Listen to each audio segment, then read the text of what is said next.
سامنے ایک بے انتہا یا ایک بیش قیمتی عنوان پر انشاءاللہ العزیز روشنی ڈالنے کی کوشش کروں گا، اور وہ عنوان ہوگا انشاءاللہ حیا۔ نبی اکرم صلی اللہ علیہ وسلم نے ہم بہت ساری بار ایمان کے تعلق سے، ایمان کی شاخوں کے تعلق سے حدیثیں سنتے ہیں۔ اس حدیث کے آخر میں یہ الفاظ بار بار آتے ہیں، الحیاء من الایمان، حیا ایمان میں سے ہے۔ اور نبی اکرم صلی اللہ علیہ وسلم مختلف روایتوں مختلف الفاظ سے ایمان کے شعبوں کا تذکرہ کیا، ایمان کی افضل شاخ، ایمان کی مفضول سب سے چھوٹی شاخ، سب سے ادنا اعلیٰ، سب سے ادنا تذکرہ کیا، اور ہر ایمان کے شعبوں کے تذکرے کے بعد بھی ضرور یہ الفاظ حدیث میں آخر میں آتے ہیں، حیا بھی ایمان سے ہے، حیا ایمان میں سے ہے، حیا ایمان ہے۔ یہ الفاظ برابر ہر بار آتے ہیں۔ گویا اس سے حیا کی اہمیت پتہ چلتی ہے، اور اس سے بے حیائی کی برائی ہمیں پتہ چلتی ہے، دونوں باتیں ایک جگہ ہیں۔ لیکن حیا کوئی ایسا ایک مخصوص عنوان نہیں ہے کہ حیا صرف یہ ہے کہ کوئی انسان فلاں کام کرے تو یہ حیا ہے اور فلاں کام نہ کرے تو بے حیائی ہے۔ اور بالخصوص جب بھی حیا، شرم کی جب بھی بات آتی ہے، یا بے حیائی یا بے شرمی کا تذکرہ ہم کرتے ہیں، تو یہ عموماً ایسا ہوتا ہے کہ صرف لباس کے تعلق سے ہم بات کرتے ہیں، جبکہ حیا صرف لباس میں نہیں ہے۔ مومن کی ساری زندگی حیادار ہوتی ہے، اور بے حیائی صرف لباس میں نہیں ہوتی ہے، بے حیائی ہر اعمال میں انسان کر سکتا ہے۔ عقیدے کی بے حیائی ہوتی ہے، ویسے عقیدے کی حیا ہے، اسی طرح جو ہے اعمال کی بے حیائی ہے، اعمال کی حیا ہے۔ تو مختلف چیزیں ہیں جس کے اندر حیا اور بے حیائی دونوں چیزیں ہوتی ہیں، یاد رکھیں۔ لیکن عموماً جب بھی ہم تذکرہ کرتے ہیں بے حیائی کا یا حیا کا، تو وہ لباس سے متعلق ہوتا ہے۔ یہ تو بہت محدود دائرہ ہے اس کا۔ ہاں، یہ بھی حیا ہے کہ انسان مکمل لباس پہنے، سطر ڈھکے، اور یہ بھی بے حیائی ہے یا اس کا ایک حصہ ہے کہ انسان اپنے سطر کو برابر نہ ڈھکے یا اس کا لباس برابر نہ ہو، یاد رکھیں، ٹھیک۔ تو آج انشاءاللہ العزیز میں اسی حیا کے اوپر کچھ باتیں اللہ کی کتاب اور رسول اکرم صلی اللہ علیہ وسلم نے، یہ شریعت اسلامیہ نے حیا کے بارے میں کیا کہا، اس کے بارے میں رکھنے کی انشاءاللہ العزیز کوشش کروں گا۔ تو انشاءاللہ آپ کے سامنے جو ہے کچھ باتیں اس کے تعلق سے آج میں جو ہے حیا کے تعلق سے رکھنے کی کوشش کروں گا۔ حیا یا شرم و حیا، یہ اردو زبان میں دونوں الفاظ بالکل ایک ساتھ استعمال ہوتے ہیں، شرم و حیا۔ حالانکہ شرم وہی ہے جس کو حیا عربی زبان میں کہتے ہیں، یہ حیا وہی ہے جس کو اردو زبان میں شرم کے معنی میں استعمال ہوتا ہے۔ سب سے پہلی چیز، حیا مسلمان کی صفت ہے۔ حیا اور شرم ایک مسلمان کی صفت ہے، یاد رکھیے۔ اور صرف ایسی صفت نہیں کہ جو کبھی کبھار اس کو کام آئیں گی، یہ ایک دائمی صفت ہے جس کو مسلمان ہر بار یاد رکھتا ہے۔ حیا اور شرم مسلمان کی صفت ہے، اور بے حیائی اور بے شرمی یہ اچھی صفت نہیں ہے، اور مومن اس سے بچنے کی مکمل اپنے زندگی میں ہر شعبے میں کوشش کرتا ہے کہ وہ بے حیائی سے بچے، اس لیے کہ حیا ایمان سے تعلق رکھتی ہے، حیا زندگی کے درستگی کے لیے ضروری ہے، یاد رکھیے۔ تو اس کا تعلق چونکہ ایمان سے ہے، اور مومن چاہتا ہے کہ وہ با ایمان ہو، اس کے ایمان میں کوئی کمی نہ آئے، تو اسی طرح اگر کوئی مومن با ایمان ہے تو ظاہر سی بات ہے وہ با حیا بھی اسی کے ساتھ ہوں گا، تبھی وہ با ایمان بھی رہیں گا۔ اور جب حیا ہوں گی تو ایمان بھی انشاءاللہ درست ہوں گا، اور جب حیا ہوں گی تو باقی اعمال بھی انسان کے جو ہے وہ درست ہوتے ہیں۔ آئیے اس کے لیے نبی اکرم صلی اللہ علیہ وسلم نے حدیث میں اس بات کو یوں بیان کیا، اور حدیث کے الفاظ یہ متفق علیہ صحیح بخاری اور صحیح مسلم کی روایت ہے۔ آپ فرماتے اور کہتے ہیں، ایمان کے 70 یا 60 سے زیادہ شاخیں ہیں، برانچز ہے، ڈپارٹمنٹس ہے، سیکشنز ہے، طبقہ ہے۔ مطلب ایمان جو ہے اس کی 60 یا 70 شاخیں ہیں، ٹھیک۔ اور جس میں سے آپ فرماتے ہیں سب سے افضل شاخ ہے لا الہ الا اللہ۔ سب سے افضل شاخ ہے کہ انسان اس کی گواہی دے کہ ایک حق اللہ کے سوا کوئی معبود نہیں، یا اللہ کے سوا کوئی عبادت کے لائق نہیں، جھکنے کے لائق نہیں، بندگی کے لائق نہیں، یہ سب سے افضل شاخ ہے۔ اور پھر آپ فرماتے اور کہتے ہیں اس کی کم تر شاخ، سب سے نیچے والی شاخ یہ ہے کہ راستے سے تکلیف دہ چیز کو بازو کرنا۔ اس کی سب سے افضل شاخ لا الہ الا اللہ، سب سے آخر شاخ، سب سے نچلی، سب سے چھوٹی ہے کہ راستے سے تکلیف دہ چیز کو بازو کرنا۔ اور پھر آپ نے فرمایا اور کہا، اور حیا بھی ایمان کا ایک حصہ ہے، اور حیا بھی ایمان کا ایک حصہ ہے۔ تو اس حدیث میں دیکھیے نبی اکرم صلی اللہ علیہ وسلم نے حیا کو کس طرح سے، حالانکہ 60 سے زیادہ 70 تک، کہ ایک روایت کے نا 77 کے الفاظ بھی 77 تک شاخیں ہیں، ان شاخوں میں سب سے افضل لا الہ الا اللہ، سب سے نیچی والی شاخ جو ہے وہ راستے سے تکلیف دہ چیز کو ہٹانا، اور حیا بھی ایمان کا ایک حصہ ہے۔ دیکھیے پھر حالانکہ 70 شاخیں ہیں، لیکن ان شاخوں میں سے سب سے اول، سب سے آخر، اور حیا کا تذکرہ آ گیا اس کے ساتھ۔ کتنی اہم ہے نا حیا، مطلب یہ بہت اہم شاخ ہے، بہت اہم حصہ ایمان کا حیا، یاد رکھیے۔ اور بے حیائی بہت مذمت کی چیز ہے، یاد رکھیے، بہت بری چیز ہے۔ تو ہمیں چاہیے کہ ہم اس بات کو سمجھیں۔ اس حدیث کے اندر اور جو غور کرنے کی ایک بات ہے وہ یہ ہے، جو نبی اکرم صلی اللہ علیہ وسلم فرماتے ہیں، یہ ان لوگوں کے لیے تھوڑا سمجھ اور عقل جو ہے پکڑنے کی ضرورت ہے، جو یہ کہتے ہیں کہ ایمان کا تعلق عمل سے نہیں ہے۔ ایمان ایک ایسی چیز ہے کہ انسان ایمان لا لے اور بس اس کے لیے پھر کافی ہے۔ یہاں رسول اکرم صلی اللہ علیہ وسلم حدیث ایمان کی بیان کرتے ہیں، اس کی افضل شاخ لا الہ الا اللہ بتاتے ہیں، سب سے چھوٹی شاخ راستے سے تکلیف دہ چیز کو ہٹانا، آگے عمل اس کے اندر۔ تو عمل تو ایمان کا حصہ ہی ہے، اس کے ساتھ جڑا ہوا ہے۔ ایسا ہو ہی نہیں سکتا کہ کوئی انسان عمل کر ایمان والا ہو اور جو ہے وہ اس کو جو عمل نہ کرتا ہو اس کے مطابق۔ اس لیے کہ اس حدیث میں ہی دیکھیں نا آپ کس طرح سے نبی اکرم صلی اللہ علیہ وسلم عمل کا تذکرہ کیا، کہ یہاں ایمان کا تذکرہ ہوا، افضل شاخ کا تذکرہ ہوا، اور اس کی نچلی شاخ کا تذکرہ ہوا، سب سے چھوٹے حصے کا تذکرہ ہوا، آخری شاخ کا تذکرہ ہوا، اور وہ آخری شاخ راستے سے تکلیف دہ چیز کو ہٹانا، تو یہ تو عمل ہے۔ تو ایمان میں خود بخود عمل شامل ہے۔ یہ ان لوگوں کے لیے دلیل ہے جو لوگ یہ کہتے ہیں ایمان بس ایمان ہے، ایمان لانا کافی، اعمال کی ضرورت نہیں۔ یہاں راستے کی چیز کو ہٹانا اگر ایمان کا حصہ ہے تو دیگر اور کتنی باتیں جو بیچ میں گزر رہی ہوں گی جس کی تفصیلات ہمیں نہیں ملتی وہ بھی اس میں شامل، اندازہ لگا لیجیے۔ جب راستے سے تکلیف دہ چیز کو ہٹانا ایمان کا حصہ ہے تو پھر دیگر اعمال جن کو فرائض میں گنا گیا، دیگر باتیں جن کی اہمیت بتائی گئی، وہ کیسے نہیں ہو سکتی؟ تو ایمان کے اندر خود بخود عمل شامل ہوتا ہے، یاد رکھیں شامل ہوتا ہے، لیکن عمل کے اندر ایمان کا شامل ہونا ضروری نہیں ہے، اس لیے کہ بہت سارے لوگ جو ایمان والے مسلمان نہیں ہوتے بہت سارے اعمال کرتے ہیں لیکن وہ قابل قبول نہیں۔ لیکن مومن کی صفت خصوصیت یہ ہے وہ صحیح ایمان اور عقیدے کے ساتھ پھر اعمال کرتے، ٹھیک ہے۔ تو بہرحال اس حدیث میں بھی حیا کا تذکرہ دیکھیے خاص طور سے الگ کیا گیا۔ اب آئیے حیا کی اہمیت کیا ہے یہ اس حدیث سے پتہ چلتی ہے جو مستدرک حاکم کی روایت ہے، اور یہ حسن درجے کی حدیث ہے، نبی اکرم بلکہ معاف کرنا صحیح روایت ہے۔ نبی اکرم صلی اللہ علیہ وسلم دیکھیے کیا فرماتے ہیں، الحیاء والایمان الحیاء والایمان قرناء۔ آپ صلی اللہ علیہ وسلم فرماتے ہیں ایمان اور حیا یہ دونوں ساتھ ہوتے ہیں، یہ دونوں ساتھ ہوتے ہیں۔ آپ فرماتے ہیں حیا اور ایمان یہ دو ساتھی ہیں، قرن کہتے ہیں کہ پیچھے ایک دوسرے کا آنا، مطلب یہ دونوں ساتھی ہیں، ایک کے بعد ایک رہتے ہیں یا ایک ساتھ رہتے ہیں۔ پھر آپ فرماتے ہیں جمیعاً اور ہمیشہ ساتھ رہتے ہیں۔ پھر فرمایا فَإِذَا رُفِعَ أَحَدُهُمَا رُفِعَ الْآخَرُ، اور جب ان میں سے ایک چلا جاتا ہے تو دوسرا بھی خود بخود چلا جاتا ہے۔ ایمان اور حیا آپ فرماتے ہیں الحیاء والایمان، حیا اور ایمان، دیکھیے پہلے تو کہا حیا ایمان کی ایک شاخ ہے، اب حیا کی اہمیت دیکھیے آپ، ایمان کی شاخ ہونے کے ساتھ آپ فرما رہے حیا اور ایمان دونوں ساتھی ہیں، ساتھ رہتے ہیں، ایک ساتھ رہتے ہیں، جمیعاً کے لفظ ایک ساتھ رہتے ہیں ہمیشہ۔ اور جب ایک ساتھی ساتھ چھوڑ دیتا ہے، اور ظاہر سی بات ہے ایک ساتھی سے مراد وہ پہلا والا ہے، اور پہلا لفظ حدیث میں الفاظ ہے حیا کا، جب حیا ساتھ چھوڑ دیتی ہے آدمی بے حیا ہو جاتا ہے تو آپ نے فرمایا رفیع الآخر، تو دوسرے نمبر والا بھی اپنا ساتھ چھوڑ دیتا ہے۔ تو جو بے حیا با حیا ہے وہ با ایمان بھی ہوتا ہے، جو بے حیا ہو جاتا ہے وہ بے ایمان بھی ہو جاتا ہے۔ بے ایمان سے مطلب وہ بے ایمانی نہیں جو لین دین میں لوگ، بے ایمانی سے مطلب بے ایمان سے مطلب ایمان بھی اس سے ضائع ہو جاتا ہے، اس کی بلیف، اس کا فیتھ، اس کا عقیدہ اس سے نکل جاتا ہے۔ حیا اتنی اہم چیز ہے لیکن آج ہم حیا کو اتنی اہمیت نہیں دیتے ہیں، یاد رکھیے۔ ہم مختلف قسم کی بے حیائیوں میں آج ملوث ہیں، مختلف قسم کی، کیونکہ بے حیائی صرف لباس میں نہیں ہوتی، بہت ساری چیزوں میں انسان کرتا ہے۔ مختلف قسم کی بے حیائیوں میں ہم ملوث ہیں جس کی بنیاد پر ہمارا ایمان بھی کمزور ہوتا جا رہا ہے، چونکہ یہ دونوں ساتھی ہیں، یاد رکھیے۔ حیا ایک ایسا ایمان کا حصہ اور شعبہ ہے جو ایمان کے بقا کے لیے بھی اس کا ہونا ضروری ہے، اسی لیے تو اس کو ہر حدیث میں جہاں ایمان کے شعبے، اس کی شاخوں کا تذکرہ ہوتا ہے، آخر میں الفاظ حیا ایمان کا حصہ ہے، حیا ایمان کا جز ہے، حیا ایمان کا مطلب حیا کے تعلق سے، اس برانچ کے تعلق سے ہمیشہ تذکرہ ہو۔ اور یہاں تو دونوں کو ساتھ بتا دیا،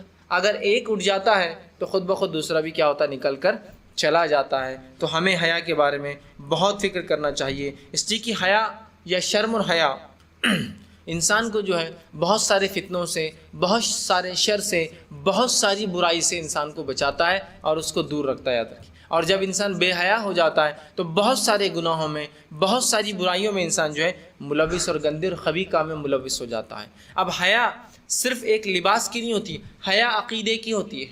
اس کے بعد حیا جو ہے اعمال میں انسان کو، اس کے بعد ہم دیکھتے ہیں حیا اس کے اخلاق میں انسان کی ہو، اس کے بعد حیا جو اس کے معاملات میں ہو، اس کے بعد حیا اس کی عادت اور اطوار میں ہو۔ حیا ہر چیز کے اندر انسان کی بنیاد رکھے. جیسے کہ اگر ایک انسان با حیا ہوگا اپنے عقیدے میں تو وہ کبھی رب کے ساتھ شرک نہیں ٹھہرائے گا، اس لیے کہ وہ انسان بے حیا ہے. جس رب نے پیدا کیا، جس نے جو ہے پیدا کرنے کے بعد رزق ہمیں عطا فرمایا، جو ہمیں زندگی دیتا ہے، جو ہمیں موت دیتا ہے، وہی ہمیں پالتا ہے، اسی نے زندگی اور موت دی. اس کو چھوڑ کر آدمی کسی اور کی عبادت کرے، یہ بھی تو بے حیائی کی علامت ہے. تو شرک بھی ایک قسم کی بے حیائی ہے جو انسان عقیدے میں اور اپنے رب کے ساتھ کرتا ہے. تو انسان رب کے معاملے میں با حیا ہو، عقیدے کے معاملے میں با حیا ہو، اور جب وہ بے حیا ہو جاتا ہے رب کے معاملے عقیدے کے تو رب کے ساتھ شرک کرتا ہے اور عقیدے کے خلاف کام کرتا ہے. تو حیا صرف ایک چیز میں نہیں یاد رکھی. ہاں، حیا لباس کی بھی حیا ہے. تو عقیدے کی حیا یہ ہے کہ انسان اللہ کی عبادت کرے، توحید پر ہے، اور عقیدے کی بے حیائی ہے کہ اللہ کے ساتھ وہ شریک کرے اور عقیدہ جو اسلام کا اس سے ہٹ کر کام کرے. اعمال میں انسان کی حیا ہو.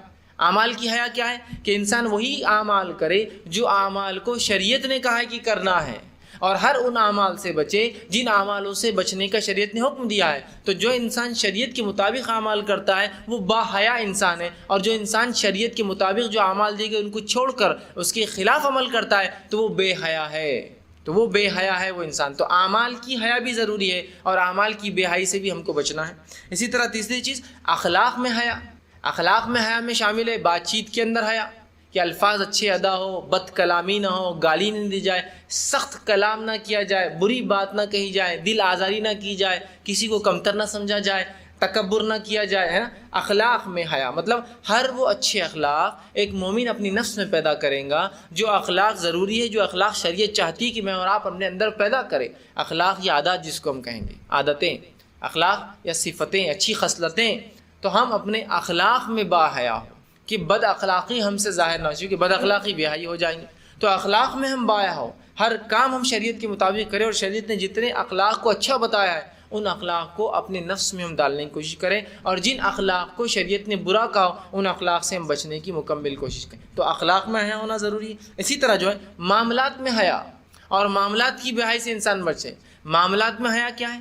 معاملات میں حیا، معاملات سے مراد یہ ہوتا ہے جو آپس میں انسان ایک دوسرے سے لین دین کرتے ہیں. یہ معاملات مختلف ہو سکتے ہیں، بات چیت کا لین دین، چیزوں کا لین دین، مال کا لین دین، زمین کا لین دین، گھر کا، کچھ بھی ہو سکتا ہے. تو معاملات کہے جاتے ہیں انسانوں کے آپسی کام جو ہوتے ہیں. تو معاملات میں انسان با حیا کہ مجھ سے کسی کو تکلیف نہ ہو، میں کسی کو جھوٹ نہ کہوں، میں کسی کو دھوکہ نہ دوں، میرے وجہ سے کسی کی دل آزاری نہ ہو، میں کسی کے مال کو غلطی سے غبن نہ کر لوں، میں جو مال کماؤں وہ حلال طریقے سے کماؤں، میں حرام چیزوں بچنے کی کوشش کروں. اور معاملات کی بے حیائی یہ کہ انسان ایسے معاملات کرے جو شریعت اجازت نہیں دیتی ہے. لوگوں کو دھوکہ دینا، بد اخلاقی ان سے پیش آنا، اسی طرح ان کی غیبتیں کرنا، ان کی چغلیاں کرنا، ان کے سامنے ایک الفاظ ادا کرنا، پیچھے ایک الفاظ ادا کرنا، وعدہ کر کے وعدہ خلافی کرنا، یہ تمام چیزیں اخلاق کی بے حیائی ہے. اور جب انسان ایسے اعمال، ایسے معاملات کرتا ہے اور معاملات میں وہ طریقے اپناتا ہے جو طریقے اللہ کی کتاب اور اس کے رسول نے بتائے تو وہ معاملات میں با حیا انسان ہوتا ہے. اور جب وہ معاملات کو ویسے نہیں کرتا جیسے شریعت بتاتی ہے تب ویسا انسان معاملات میں بے حیا ہو جاتا ہے. تو معاملات کی بے حیائی اور حیا. اسی طرح لباس کی حیا، یہ بہت اہم چیز ہے. لباس میں حیا، جو ہم پہنتے ہیں اس کے اندر حیا ہو اور اس کے اندر ہم بے حیائی اختیار نہ کریں. اب لباس کی حیا اور بے حیائی کا معاملہ تو ایسا ہو چکا ہے، اللہ ہی رحم کرے. ویسے معاملہ تو خیر عقیدے سے اگر شروع کروں، حیائی اور بے حیائی، تو ہر بار ہم دیکھیں گے اللہ اگر ہم پر رحم نہ کریں، ہمیں ہدایت اور توفیق نہ دیں، تو میں سمجھتا ہوں ہم تو پہلے اس میں جو بے حیائی کے اندر باہر نکل جائیں گے اسلامی عقیدے سے. چونکہ آج ہم نے عقیدے میں بے حیائی ایسی اختیار کی کہ اللہ کے ساتھ شرک ٹھہراتے ہیں، اور ایسے شریک ٹھہرا ہم نے جس کی کوئی انتہا نہیں. اعمال کو اگر لے لے تو اعمال میں ہم نے ایسے برے اخلاق، برے اعمال کو اپنایا ہے جو شریعت جس کو بے حیائی کہتی ہے، جس کو حیا کے خلاف کہتی ہے. اسی طرح اگر ہم تیسرا معاملہ لے جو اخلاقیات، آج ہمارے اخلاق کیا ہے مجھے بتانے کی ضرورت نہیں. ہمارے گلی محلے کوچوں میں چلے جائیے، یہ امت مسلمہ کے اخلاق ہے، یہ امت مسلمہ کے اخلاق ہے. مطلب جو ایوریج جو چیزیں ہوتی ہیں جو محلوں اور سڑکوں پہ ہماری نظر آتی ہیں، ہمارے اخلاق نظر آتے ہیں. یہ الگ بات ہے کچھ لوگ بہت با اخلاق ہوں کسی علاقے میں، وہ الگ چیز ہے، لیکن آن این ایوریج وہ چیز دیکھی جاتی ہے کہ ہم تمام لوگ کیسے ہیں. ٹھیک. اسی طرح جو ہے معاملات کے اندر اگر حیا اور بے حیائی کا دیکھیں تو میں سمجھتا ہوں بہت کم لوگ اس میں با حیا ثابت ہوں گے. اکثر لوگ اللہ رحم کرے ہم میں سے بے حیا ثابت ہو جائیں گے، اس لیے کہ معاملات آج ہم ایسے کرتے ہیں کہ وعدہ کر دیا اور پورا کس کو کرنا، خلاف ورزی کر دی. اب آئیے لباس میں حیا اور لباس کی بے حیائی سے انسان بچے. اور لباس میں حیا کیا ہے ہم سب جانتے ہیں. ایسا لباس انسان پہنے جو لباس شریعت کے مطابق ہو اور ایسے لباس سے اجتناب کرے جو لباس شریعت کے خلاف جاتا ہو. یہ ہے لباس کی حیا. اور مرد کے لیے اس کا سطر، اس کا لباس کم از کم جو ہو اس کے سطر کو ڈھانکنے والا ہو، اور مرد کا سطر اس کے ناف سے لے کر اس کا گھٹنا ہے. یہ اس کے لباس میں حیا کا معاملہ ہوگا. اور اس سے زائد وہ جتنا لباس پہنے وہ اس کی اتنی شرم اور حیا میں جو ہے اضافہ کریں گا. ٹھیک ہے، جیسے کہ ہم دیکھتے ہیں نبی اکرم صلی اللہ علیہ وسلم ایک مرتبہ تشریف فرماتے، صحیح بخاری کی روایت ہے، آپ تشریف فرماتے اور آپ کا جو کپڑا تھا وہ گھٹنے تک اٹھا ہوا تھا اور آپ ویسے ہی بیٹھے تھے. ابوبکر صدیق رضی اللہ عنہ داخل ہوئے، آپ صلی اللہ علیہ وسلم ویسے ہی بیٹھے تھے. اس کے بعد عمر ابن خطاب رضی اللہ عنہ داخل ہوئے، آپ صلی اللہ علیہ وسلم ویسے ہی بیٹھے تھے کہ آپ کا گھٹنا دکھ رہا تھا. اس کے بعد عثمان ابن عفان جب داخل ہونے لگے اور اجازت طلب کی، جب کہا گیا کہ اللہ کے رسول عثمان داخل ہونا چاہتے ہیں، تو کہا ایک منٹ عثمان کو روک لو. اور آپ نے اپنا اتنا حصہ بھی پورا جو ہے ٹخنوں کے اوپر تک ڈھانک لیا، مطلب ٹخنے نہیں، اس کے اوپر تک ڈھانک لیا، اور کہا کیا میں ایسے انسان سے حیا نہ کروں جس سے فرشتے بھی حیا کرتے ہیں. کیونکہ عثمان ابن عفانی جائز ہے کہ انسان کے ٹخنے تک کھلا رہے، لیکن عثمان بہت باحیا شخصیت تھے، بہت ان کو حیا تھی، اور رسول اللہ جانتے تھے عثمان پنڈلی دیکھ کر بھی پلٹ جائیں گے، نہیں دیکھیں گے. حالانکہ وہ حلال ہے، انسان مرد ایک دوسرے کی پنڈلی دیکھ لے کوئی مسئلہ نہیں، لیکن عثمان بہت باحیا تھے، اتنے باحیا تھے کہ رسول فرمایا کیا میں اس سے نہ حیا کروں جس سے فرشتے حیا کرتے ہیں، اور آپ نے ڈھانک لیا. عثمان ابن عفان رضی اللہ عنہ کے بارے میں آتا ہے آپ کے تعلق سے کہ جب سے آپ ایمان لائے آپ نے کبھی اپنے شرمگاہ کو سیدھے ہاتھ سے نہیں چھوا.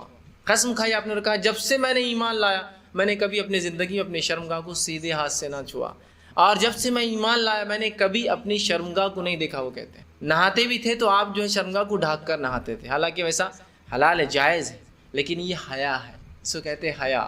تو سطر تو یہ ہے کہ ناف سے لے کر گھٹنے تک. عثمان ابن جو ہے لیکن عفان اتنے باحیا تھے کہ آپ اپنا جسم بھی دیکھنا پسند نہیں کرتے، ڈھانکنا. تو مرد جتنا ڈھانکنا چاہے پھر اس کو اور اضافہ کرے. اللہ نے نہ دیا تو ایک چادر ہے تو کم از کم اتنا ڈھانکے، اللہ نے اور دیا ہے تو اوپر کا ڈھانکے نیچے کا ڈھانکے. ہاں لیکن مرد کے لیے ٹخنوں سے نیچے ڈھانکنا اپنے ازار کو، تہبند کو، لنگی کو، پتلون پاجامے کو جائز نہیں ہے، تو لہٰذا اس سے اوپر.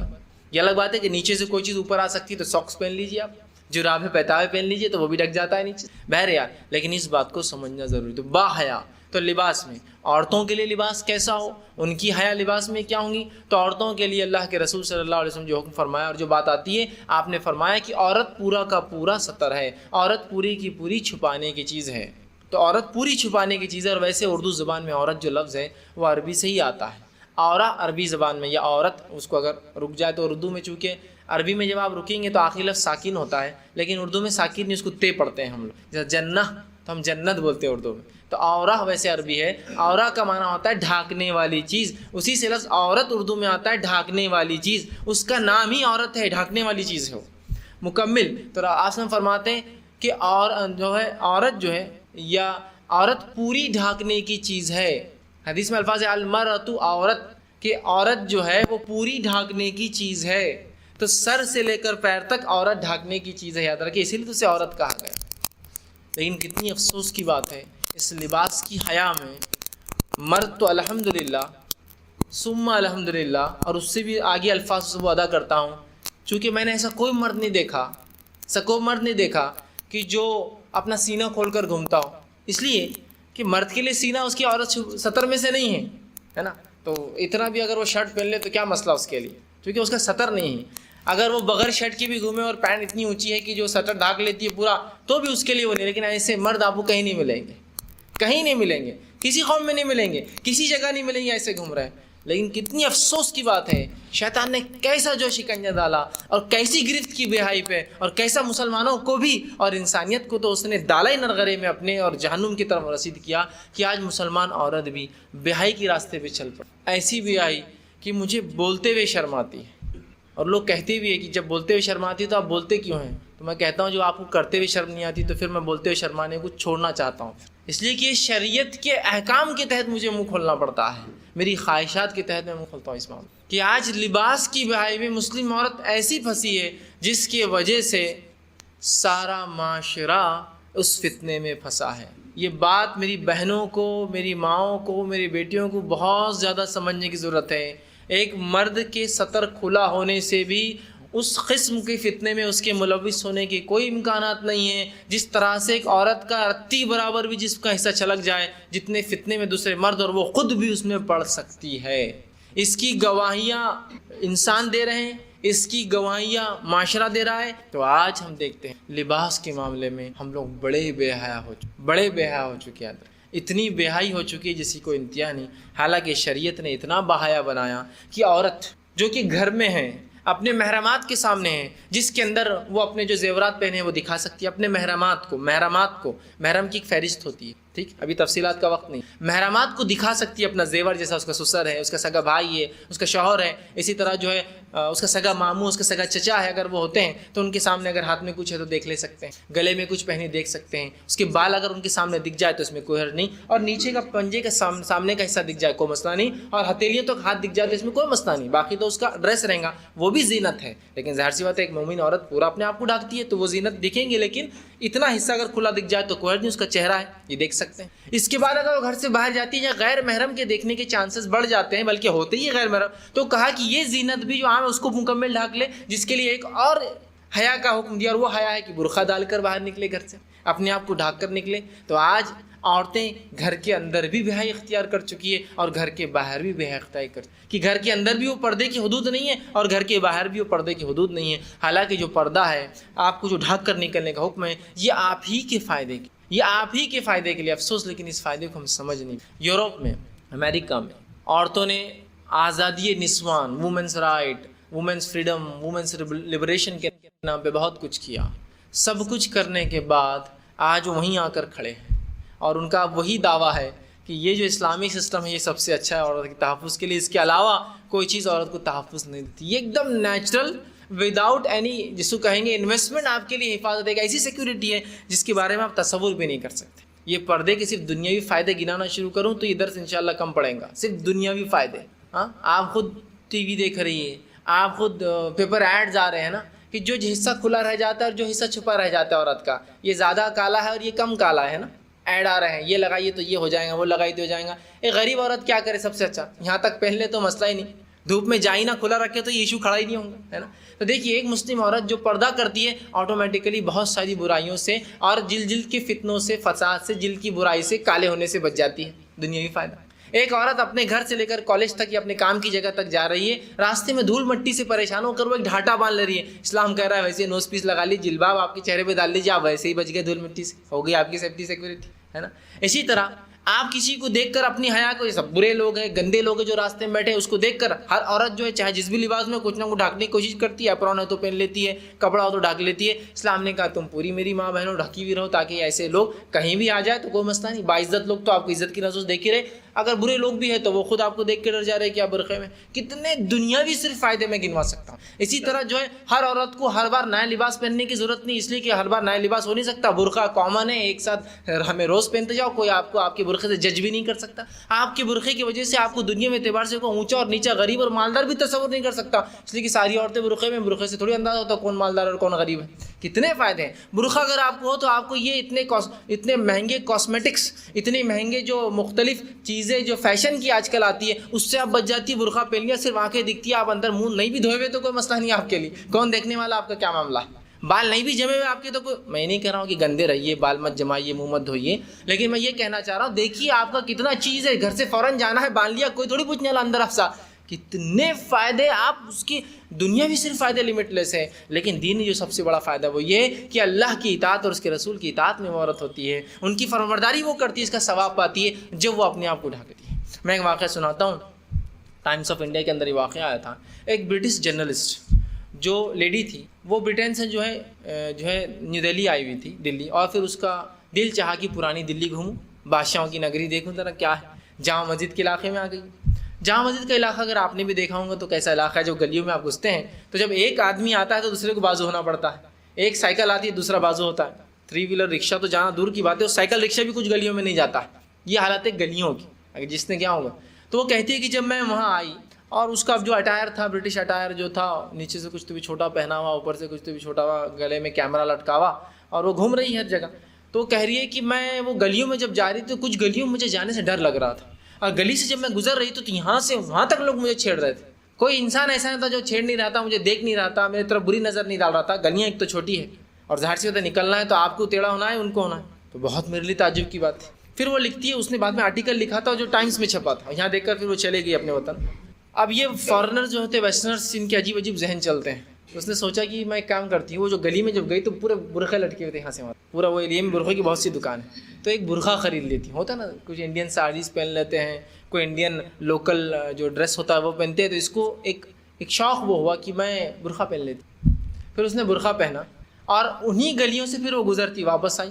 اس کے بعد آرٹیکل اس نے لکھا، جب میں پہلے بغیر برقعے کے انہی گلیوں سے گئی تھی تو مجھے راستہ کوئی دے نہیں رہا تھا. میں جاری تو ہر آدمی مجھے گھور رہا تھا اور ہر آدمی مجھے دھکا دینے کی کوشش کرتا تھا. جب انہی گلیوں سے واپس آئی، جب میں گلی میں گھستی تو گلی کے وہاں تک سب بازو ہٹ جاتے تھے، میرے نکلنے کے بعد سب آتے تھے باہر.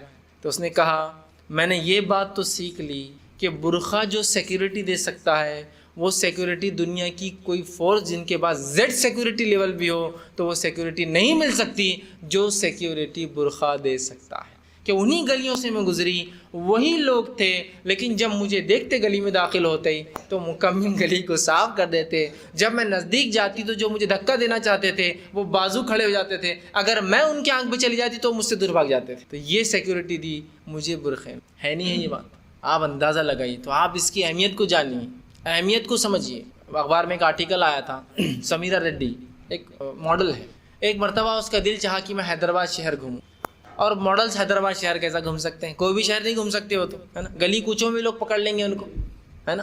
سگنیچر ان کی چاہیے، آٹوگراف چاہیے، کسی کو ہاتھ لگانا ہے، کسی کو چھونا ہے، کسی کو چھیڑنا ہے.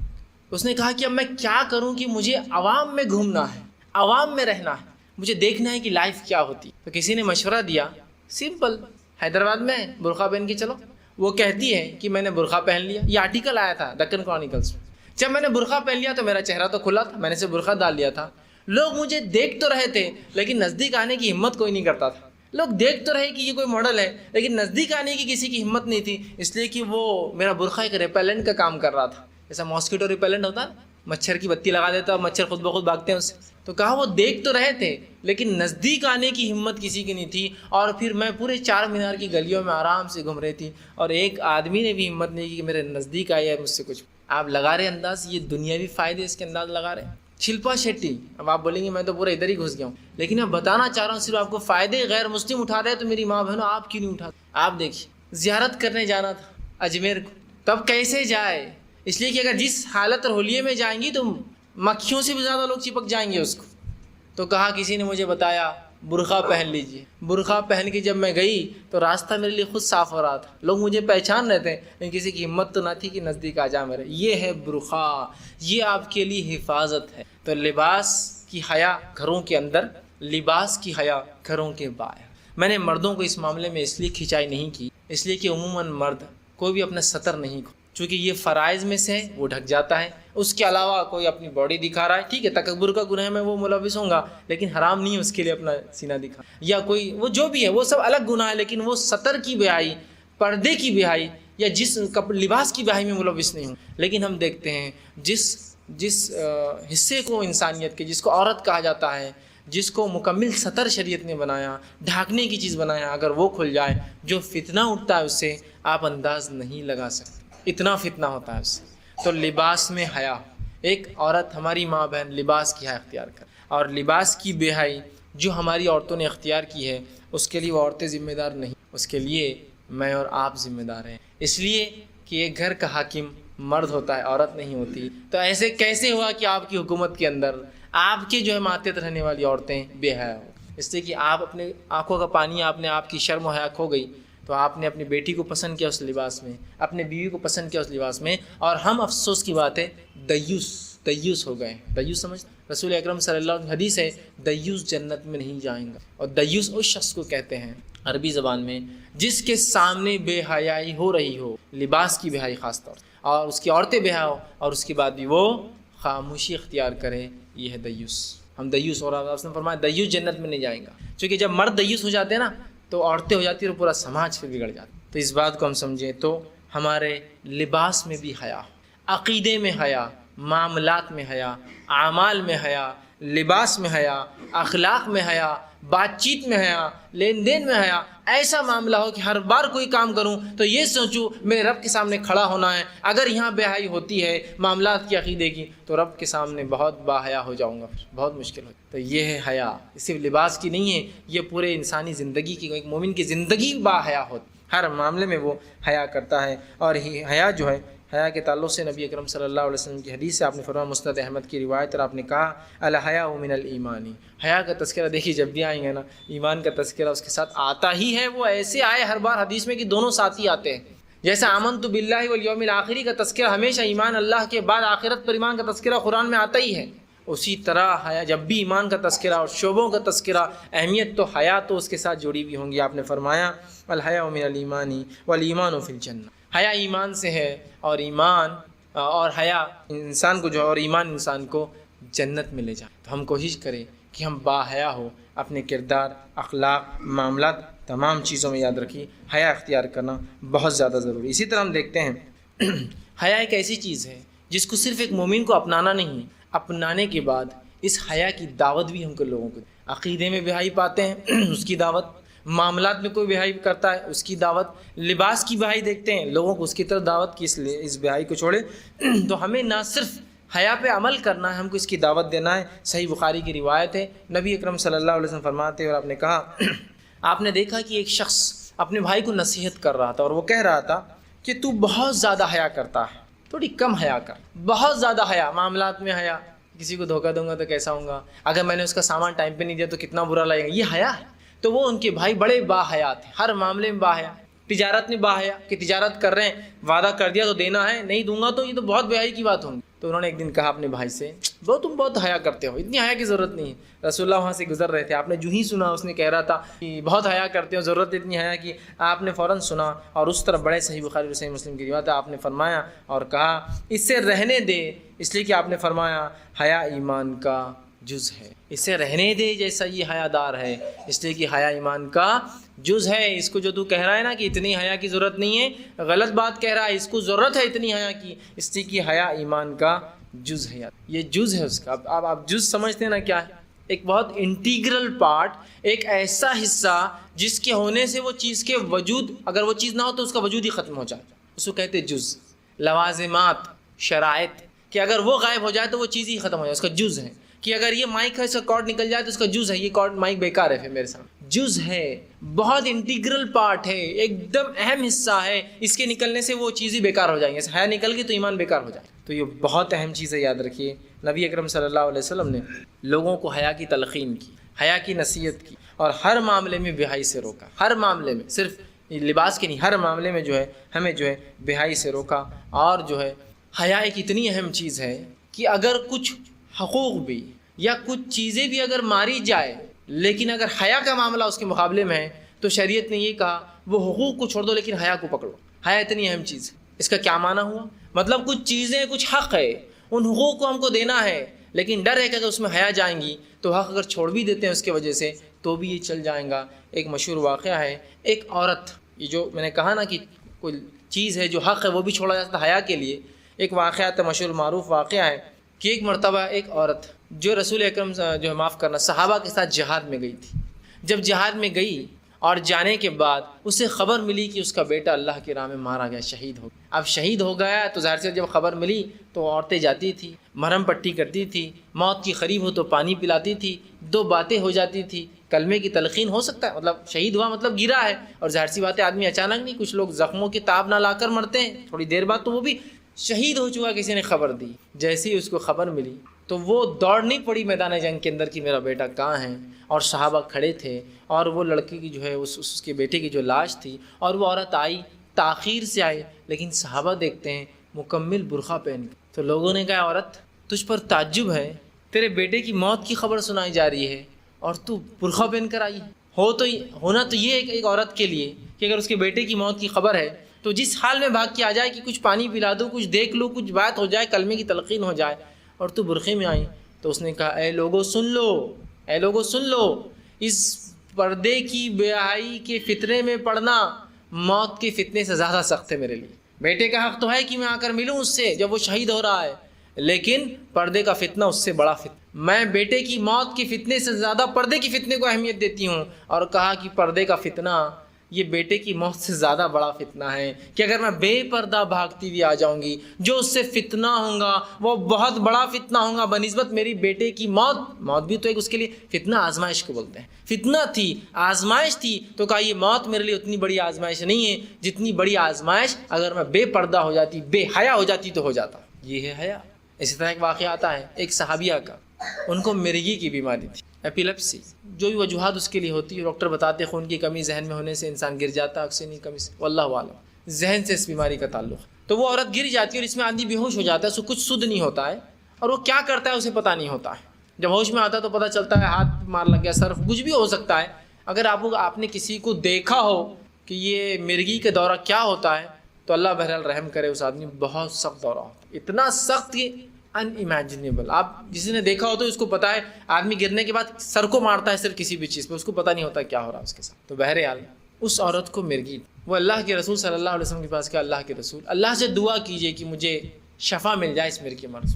تو کہا اگر تو صبر کرے تیرے لیے خیر آخرت کے. تو کہا ٹھیک، اگر یہ فائدہ مند چیز ہے، خیر ہے، تو میں صبر کر لیتی ہوں، لیکن ایک بات کے لیے تو آپ کو مجھے یہ بات دعا کرنی ہی پڑے گی کہ جب میں مرگی میں گرتی ہوں تو میرا پردہ کھل جاتا ہے. آپ اللہ سے یہ دعا ضرور کیجئے کہ جب مرگی کا مجھے مرض ہو، جب مجھے اس کا جو فیٹ آئے اور جب میں اس میں گر جاؤں تو میرا پردہ نہ کھلے. رسول اللہ صلی اللہ علیہ وسلم نے یہ دعا کر دی. اس کے بعد جب مرگی آتی، وہ گر جاتی تو مرگی سے اس کا پردہ اس کے بعد نہیں کھلا. اندازہ لگائیے، مرگی بے ہوشی کا عالم ہے، اور بے ہوشی میں اگر انسان سے کوئی کام ہو جائے، رسول اللہ فرماتے ہیں اللہ نے قلم کو اٹھا لیا 3 لوگوں پہ سے. ایک وہ جو بچہ ہو، نابالغ ہو، ایک وہ جو سویا ہوا ہو یا بے ہوش ہو، قلم اڑ گئی اس پہ سے. قلم نہیں لکھتی ہے، آدمی نیند میں کچھ کر لے معاف ہے شریعت میں. اور ایک وہ جو پاگل ہو جب تک کہ ہوش میں، پاگل انسان جب تک کہ عقل نہ آ جائے، اللہ نے قلم کو اٹھا لیا، لکھتا نہیں ہے اس کے اوپر. سمجھ رہے آپ بات کو؟ تو اس پہ سے قلم اٹھ جاتی ہے جب اس کو مرگی آ جائے، چونکہ اپنی عقل سے باہر ہو جاتی ہے عورت. لیکن اس کے بعد بھی وہ پردے کی فتنے میں پھنسنا نہیں چاہتی، وہ بے حیائی کی فتنے میں پھنسنا نہیں چاہتی. لیکن آج ہمارا معاملہ کتنا ہو چکا ہے. بہرحال لباس، پردہ کیسا ہو، میں نے اس پہ ایک لمبا طویل عنوان دیا تھا، نیٹ پہ آپ دیکھ سکتے ہیں، لباس کے آداب. چونکہ میرا آج مقصد لباس کے آداب نہیں صرف حیا ہے، اس لیے میں اس کی تفصیلات میں نہیں جا رہا ہوں، لیکن واقعہ سنا رہا ہوں حیا کسے کہتے ہیں اور صحابیات کیسی باحیا تھی. اب آئیے کچھ چیزیں جن کو ہم بے حیائی سمجھتے جو ہے نہیں، وہ بھی ہم سمجھ لیں. ورنہ ہوتا ہے جب میں نے حیا کی بات کی تو بہت سارے لوگ کچھ چیزوں کو سمجھ نہیں پاتے ہیں، کو ریلیٹ نہیں کر پاتے، اور کہتے ہیں حیا تو اسلام میں اتنی ہے، پھر رسول اللہ نے ایسی کسی بات کی، صحابہ نے ایسی کسی بات کی، حدیث میں ایسی کسی باتیں آتی ہیں، یہ تذکرہ ایسا کیوں ہوا، فلاں صحابی نے ایسا کیوں کہا، فلاں کے اقوال ایسے کیوں ملتے ہیں، یا فلاں عالم صاحب اتنے بنداس ایسے واقعات کو، ایسے معاملات کو، ایسے مسائل کو کیوں لیتے ہیں، ہے نا. اب میں ایک چیز بتانا چاہ رہا ہوں، باحیا ہونا تو انسان کے لیے ضروری ہے، لیکن کلمہ حق کہنے میں انسان جو ہے حیا کا پھر لحاظ نہیں ہے. کلمہ حق کہنے میں پہلی چیز. دوسرا، علم حاصل کرنے میں کوئی حیا اور کوئی بے حیائی نہیں ہے.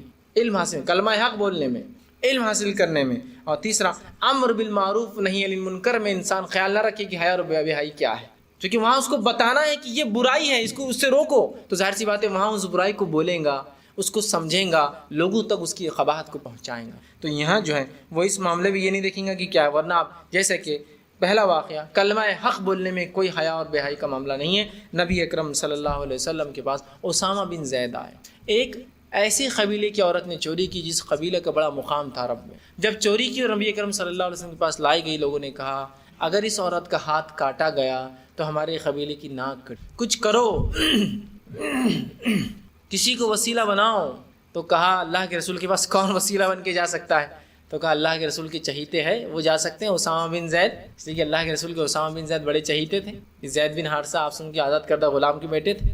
تو کہا ہاں اسامہ بن زید کو ہم کر سکتے. لوگ گئے اور کہا اسامہ جا کے رسول اللہ کے سامنے سفارش کرو، وسیلہ بن جائے. اسامہ ڈرتے ڈرتے، ابھی ظاہر سی بات ہے آپ کو بہت عمر رسیدہ نہیں تھے، رسول اللہ کے انتقال پہ آپ کی عمر 17 سال تھی، تو ابھی بچے ہی ہیں ایک طرح سے، بس جوان ہیں. چلے گئے، سمجھ نہیں پائے. اسامہ گئے اور کہا اللہ کے رسول کیا ایسا نہیں ہو سکتا کہ اس عورت کو چھوڑ دیا جائے؟ تو اللہ کے رسول صلی اللہ علیہ وسلم، ظاہر سی بات ہے یہاں حیا ہے نا. ایک طرح سے زید کا کتنا گہرا تعلق ہے رسول اللہ سے، کہ ایک زمانہ تھا کہ زید بن محمد ان کا نام تھا، قرآن نے کہا جب تک کوئی سگی سلبہ حقیقی بیٹا نہ ہو تو اس کے نام مت لگاؤ اس کے آگے، تو آپ نے اپنا نام نکال کے پھر زید بن حارثہ کر دیا۔ عربوں میں طریقہ تھا جس کو پال لیتے اس کو اپنا نام دے دیتے تھے، اتنا تعلق۔ اور آپ اسامہ اتنے محبوب تھے کہ رسول اللہ صلی اللہ علیہ وسلم کے بڑے محبوب تھے، یہ حسن اور حسین کے مقابلے میں یہ بھی اتنے ہی محبوب تھے، ان کے تعلق سے وہی باتیں آتی جو حسن اور حسین رضی اللہ عنہما کے تعلق، اتنے محبوب تھے یہ بھی اللہ کے رسول کے، ٹھیک۔ تو آپ جو ہے یہ گئے اور کہ اللہ کے رسول کیا اسے معاف نہیں کر دیا جا سکتا؟ تو آپ صلی اللہ علیہ وسلم یہاں کوئی حیا اختیار نہیں کہ زید کا بیٹا ہے، میرے ساتھ رہتا ہے، یہ بھی آپ کے ساتھ ہی رہتے تھے، میرے گھر ہی میں رہتا ہے، میں کیسے اس کو بولوں، چلو اس کی بات سن لیتا ہوں، یہاں کوئی حیا نہیں۔ آپ صلی اللہ علیہ وسلم نے فرمایا اور کہا، حدیث کے الفاظ ہے، اور آپ نے کہا اتشفع فی حد من حدود اللہ یا اسامہ، اے اسامہ کیا تو اللہ کے قائم کردہ حدود میں سے ایک حدود کے بارے میں میرے سے سفارش کرنے آیا ہے؟ کیا تو اس لیے آیا ہے کہ تو جو اللہ کی حدود میں میری سفارش کرے؟ اللہ نے جو حد قائم کر دی سزا اس میں سفارش کرتا ہے؟ اس کے بعد آپ نے فرمایا واللہ لو سرقت، کہ اللہ کی قسم اگر کوئی عورت چوری کرتی فلا نہ تو، چاہے وہ میرے خاندان سے فلاں کیوں عورت نہ ہوتی، آپ نے فرمایا فلا نہ تو، آپ نے فرمایا اور کہا فلا نہ تو لقطعت یدہا، تو میں اس کا بھی ہاتھ کاٹ دیتا۔ اور ایک روایت میں الفاظ ہے اگر میری بیٹی فاطمہ بنت محمد بھی اگر چوری کرتی تو میں اس کا ہاتھ بھی کاٹ دیتا۔ یہاں آپ نے کوئی حیا محسوس نہیں کی رشتے کے ناطے، یہاں کوئی حیا محسوس نہیں کی کہ زید سے کیا تعلق ہے میرا، یہاں کوئی حیا محسوس نہیں کی کہ اسامہ سے کیا دلی تعلق تھا رسول اکرم صلی اللہ علیہ وسلم، کوئی حیا نہیں۔ اس لیے میں نے کہا حق بات اور حق کلمہ کہنے میں کوئی حیا نہیں کہ میرے والد کو برا لگتا ہے توحید کی دعوت، میرے رشتہ داروں کو بری لگتی ہے حق بات کہنا، مجھے کوئی پرواہ نہیں، حق کلمے میں حیا کا تقاضا نہیں رکھا جائے۔ دوسرا، علم حاصل کرنے میں حیا کا تقاضا نہیں یہ کیسا کرنا وہ کیسا کرنا، اس لیے کہ اس حیا کے تقاضے نے ام سلمہ رضی اللہ عنہا کو اس سوال کے پوچھنے سے نہیں روکا اور رسول اللہ کو اس سوال کا جواب دینے سے نہیں روکا جس سوال میں آپ نے کہا اے اللہ کے رسول صلی اللہ علیہ وسلم اگر عورت کو احتلام ہو تو کیا وہ بھی غسل کرے؟ تو آپ صلی اللہ علیہ وسلم کہا اگر وہ پانی دیکھتی ہے تو وہ بھی غسل کرے۔ نہ ام سلمہ رضی اللہ عنہا شرمائی، نہ رسول اکرم صلی اللہ علیہ وسلم نے کسی حیا کے تقاضے کے تحت جواب نہیں۔ تو علم حاصل کرنے میں کوئی حیا، یہ ضرورت ہے، یہ زندگی کی ضرورت ہے۔ تو یہاں جو ہے ام سلمہ رضی اللہ عنہ سے شرمائے نہیں کہ میں کیسے نبی سے سوال کروں، اور یہاں رسول اکرم صلی اللہ علیہ وسلم سے شرمائے نہیں کہ میں کیسے جواب دوں ام سلمہ کو رضی اللہ عنہ، ٹھیک ہے۔ تو اسی لیے میں نے کہا علم حاصل کرنے میں حیا نہیں، ورنہ بہت سارے ایسے معاملات ہیں جس کو لوگوں نے خام و خواہ کی حیا تو ہونی چاہیے، خام و خواہ کی حیا کے نام پہ ترک کر دیا، باقی دنیا کے مسائل میں تو ڈٹ کر بات کر رہے ہیں، ڈٹ کر چیزیں ہو رہی، لیکن جہاں شریعت حکم دیتی ہے وہاں خاموشی۔ ایک واقعہ میں نے ایک مرتبہ دیکھا کہ ایک صاحب جو ہے درس قرآن و عصر کے بعد شاید مسجد میں ہوتا تھا، وہ قرآن کا درس لے رہے تھے۔ جب درس لیا تو کچھ تو بھی منہ کے منہ پڑھنا شروع کر دیا انہوں نے، آواز بھی نہیں آ رہی کلیئر اب کیا بولنا چاہ رہے ہیں اور کیا ہو رہا۔ جب سب ہو گیا تو کچھ باتیں بس سنی آ رہی تھی اور کئی جگہ ان کا وائس بالکل ہی ڈراپ ہو جا رہا تھا اور کئی جگہ تھوڑا اٹھ جا رہا تھا۔ میں نے کسی سے کہا کیا روز مولانا ایسی درس لیتے، کیا سنتے ہوں گے آپ؟ کو سمجھ میں نہیں آپ روز تو اچھا لیتے، بولے آج ایسا کیوں لے لی؟ جب میں نے غور سے سنا تو وہ اللہ رب العزت نے جو قرآن میں سوال ہوا وَيَسْأَلُونَكَ عَنِ الْمَحِيضِ، اے نبی آپ سے سوال کرتے ہیں حیض کے تعلق سے۔ جیسی وہ آیت عربی میں تو پڑھی انہوں نے، اردو اور آپ کہہ رہی ہیں برائی اور سینسر کرتے ہوئے چلے گئے پورے قرآن کو۔ گویا یہاں رب سے زیادہ باحیا وہ امام صاحب تھے، رب سے زیادہ باحیا۔ رب اپنے کلام میں آخری کلام میں قیامت تک کے لیے بات بیان کرے، یہ امام صاحب اس سے زیادہ باحیا تھے کہ اس کلام کو چھپا سینسر کرتے جا رہے۔ ہو نہیں رہا ہے کہ ہم رب سے زیادہ باحیا ہو جا رہے ہیں، علم کے اندر حیا نہیں۔ اگر ان مسائل کو اس بنیاد پہ چھپا دیا جائے کہ یہ حیا کا تقاضا ہے تو مجھے بتائیے یہ کسی سے چھوٹے ہوئے مسائل ہیں کیا؟ مطلب ایسی کوئی عورت ہے جس کو یہ مسئلہ ہوتا نہیں، اب وہ کہاں جائے اور کون سے ریسٹرکٹڈ اور سینسرڈ ایریا میں جا کر اس کو سیکھ کر آئے؟ پھر اس ایریا کی خوفیت کون مینٹین کرے؟ اور اس کی کیا دلیل کی جو بات کہی جا رہی وہاں صحیح کہی جا رہی ہوں گی؟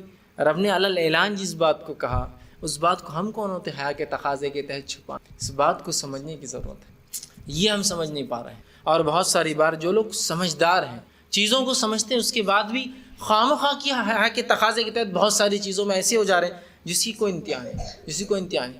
اب ایک واقعہ بہرحال جو بہت سے لوگوں نے میرے سامنے بیان کیا تو آج میں نے سوچا اس کی وضاحت حیا کا عنوان ہے تو رکھ دوں کہ بہت سارے لوگوں نے جو بہرحال سمجھدار ہیں، سمجھتے ہیں، کتاب و سنت کا علم رکھتے ہیں، مجھ سے یہ کہا کہ آپ نے ایک عنوان لیا تھا نکاح کے بارے میں، بہرحال آداب مباشرت، کیا ضرورت تھی آپ کو اس عنوان پہ بات کرنے کی؟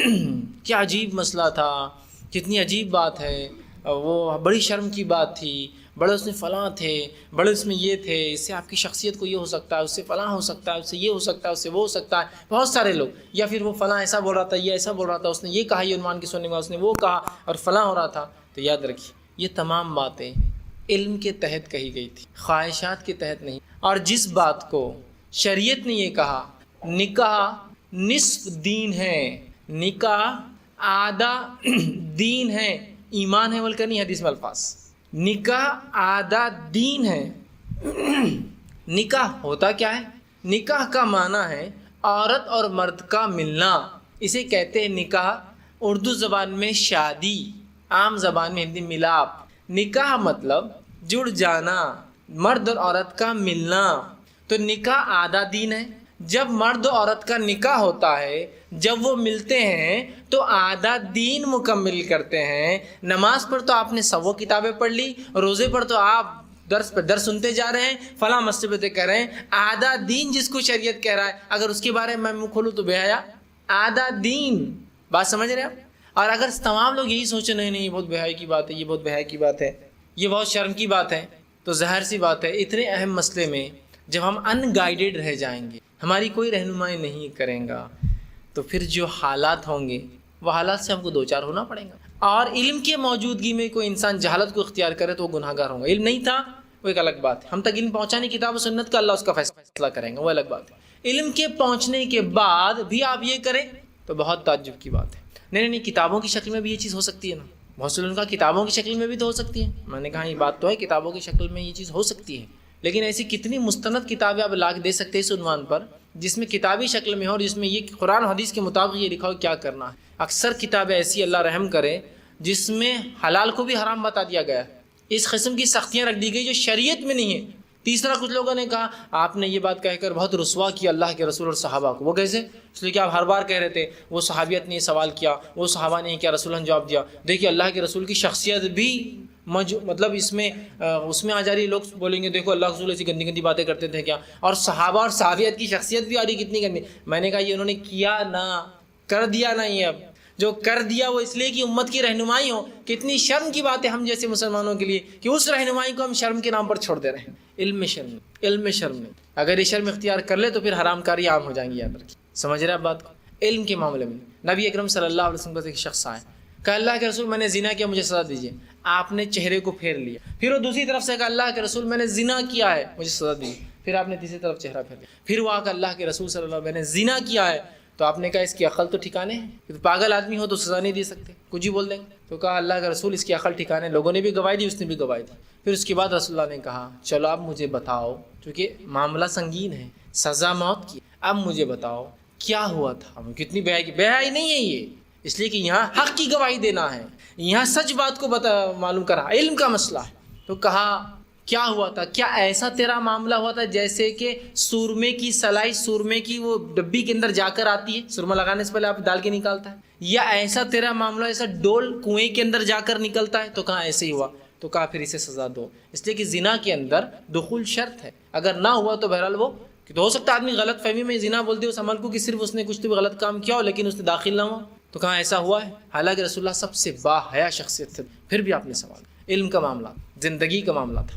ہاں ایسا ہو تو کیا سزا دے دو. تو یہ بھی تو علم کا معاملہ ہے، اہل دین کا معاملہ نکاح کے بارے میں، اور اس کے اعمال، اس کے اندر کیا شرائط، اس کے کیا ضوابط ہوں گے، کیا آداب اور اخلاق شریعت نے بتایا، اور یہ تو اولاد کے پیدا ہونے کا ذریعہ بنتا. تو ہم نے تو ثواب جاریہ کی نیت سے کیا تھا کہ ہمارے ذہن میں دوسری بات تھی کہ کیا نئی اس عمل سے ہوگا اور اس میں ہم بھی شامل نہیں کر سکتے. ایک مرتبہ میں نے جو ہے فیملی پلاننگ عنوان لیا تھا، اس کے پیچھے نیت یہی تھی ہماری کہ پتہ نہیں کتنے بچے اس کی وجہ سے بچ جائیں گے اور اس آیت کے تحت ہم بھی شامل ہو جائیں گے. ومن احیاها فکانما احیا الناس جميعا، جس کسی نے ایک انسان کی جان بچا لی ہے ایسا اس کی مثال ہے اس نے ساری انسانیت کو بچا لیا. اگر فیملی پلاننگ کے رانگ کانسیپٹ کی وجہ سے اگر لوگ اپنے بچوں کو قتل کرتے ہیں، اگر رائٹ کانسیپٹ ہمارے بتانے سے کچھ بچوں کی زندگی بھی بچ جائے تو میرے لیے تو ثواب جاریہ اور ہو سکتا نجات کا ذریعہ بن جائے. ہم تو یہ سوچیں، اگر ہم بھی یہ سوچ رہے کہ نہیں یہ تو بڑی بے حیائی بے شرمی تھی، اس میں خواتین بھی تھی، یہ تھی، تو کیوں عورتیں شادی نہیں کرتی ہے؟ کیا ان کو ضرورت نہیں مسائل کی؟ کیوں مرد شادی نہیں کرتے؟ ان کو ضرورت نہیں مسائل نہیں؟ کچھ غیر شادی شدہ کیوں ان کی شادی ہونے والی نہیں؟ جس کی شادی ہو گئی تھی، بہت سی شادی ہو گئی ان کو علم نہیں تھا. میں کہتا ہوں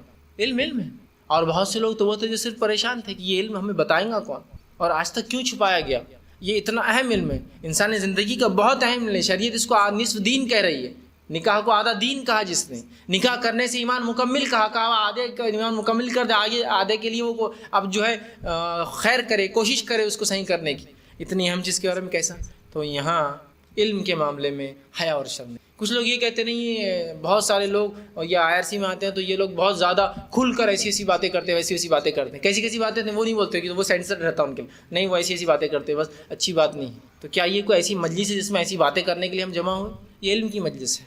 تو علم کے اندر ظاہر سی بات ہے اگر ہم بھی چھپائیں گے، اور کتمان حق، علم کو حق کو چھپانا، پتہ ہے شرعی علم کو علم ہوتے ہوئے چھپانا، آپ نے فرمایا جو شخص شرعی علم کو علم ہوتے ہوئے چھپائے وہ جہنم میں جائیں گا، اور اتنے دودھ ڈالا جائیں گا کہ اسے خوشبو تک نہیں آئے. تو ہم کیا کریں گے؟ نہیں وہ یہ سارا سینسرڈ ہے، ہم یہاں نہیں بول سکتے. نہیں لیڈیز بھی ہوتی نا، پھر کیا لیڈیز کو بولا الگ سے فون کرو، الگ سے آؤ، الگ سے آئیں گے تو آپ ہی الزام لگائیں گے، الگ سے کیوں بلاتے ہیں؟ ساتھ ہے تو آپ ہی کر رہے، ساتھ آپ کیسے بات کر رہے ہیں؟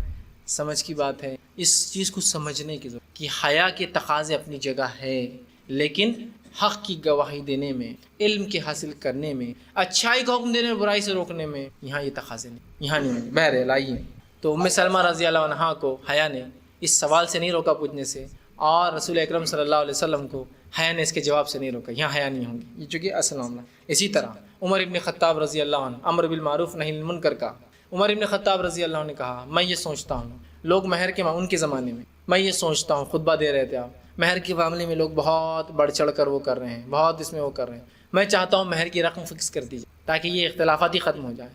تو ایک عورت کھڑی ہوئی اور کھڑے ہو کر اس نے کہا اے عمر، جس چیز کے بارے میں اللہ رب العزت ہمیں چھوٹ دیتا ہے تم کون ہوتے ہو اس میں رکنے والے؟ اور اس نے سورہ نساء کی آیت نمبر 20 تلاوت کی، اور یہ آیت یہ ہے وَآتَيْتُمْ إِحْدَاهُنَّ قِنْطَارًا فَلَا تَأْخُذُوا مِنْهُ شَيْئًا.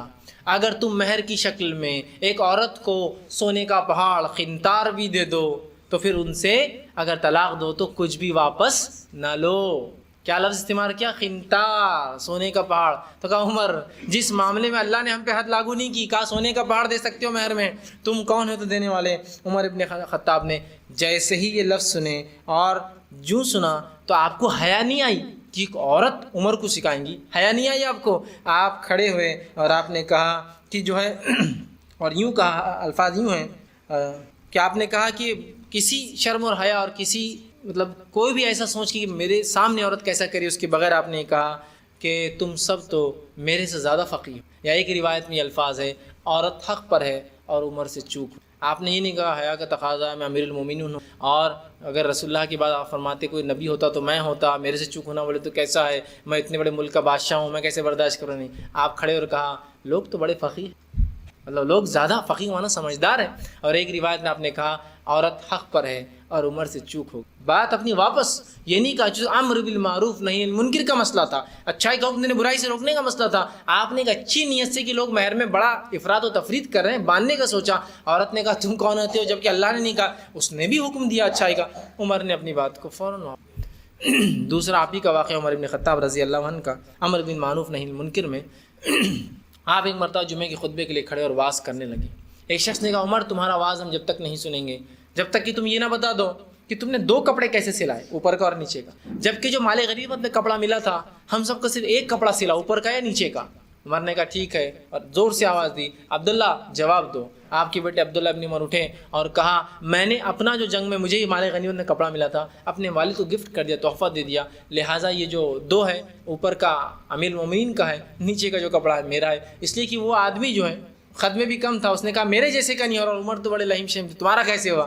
تو کہا اوپر کا آپ کا تھا اور نیچے کا میرے سے. کہا تو کہا عمر اب ہم تمہاری باتیں سنیں گے ورنہ نہیں سنیں گے. امر بالمعروف اور نہیں. اس نے حیا نہیں کی کہ امیر المومنین سے کیسے سوال کروں میں، اور ہو سکتا ہے چیمے گوئیں شروع ہو گئیں گی سب مارکیٹ کے اندر کہ عمر 2 پین کیا رہے 2 پین کیا رہے.